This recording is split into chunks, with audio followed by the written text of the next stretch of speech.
3 जम्मू। और जम्मू कश्मीर से जुड़ी हुई इस वक्त बड़ी खबर आ रही है। आपको बता दें कि इंटरनेट सेवा बाधित किए जाने से यह मामला जुड़ा हुआ है। जम्मू कश्मीर में सेवा बाधित किए जाने का मामला जेके प्राइवेट स्कूल एसोसिएशन की याचिका पर सुनवाई हुई है। सुप्रीम कोर्ट में सुनवाई हुई है और कोर्ट ने जम्मू कश्मीर सरकार को नोटिस जारी किया है। जम्मू कश्मीर में इंटरनेट सेवा बाधित किए जाने का मामला जेके प्राइवेट स्कूल एसोसिएशन की याचिका पर यह सुनवाई हुई है। सुप्रीम कोर्ट ने जम्मू कश्मीर सरकार को नोटिस जारी किया है। इस याचिका में कहा गया है कि सरकार द्वारा बार बार इंटरनेट रोके जाने से बहुत से स्टूडेंट शिक्षा से वंचित होने को मजबूर होते हैं।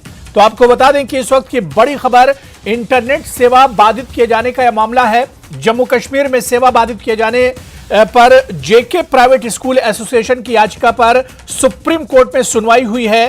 कोर्ट ने जम्मू कश्मीर सरकार को बाकायदा नोटिस जारी किया है।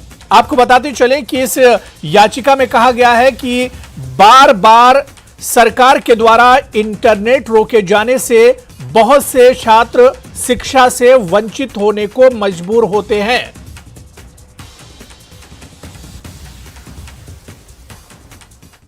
तो चलिए इस बुलेटिन में अभी फिलहाल इतना ही।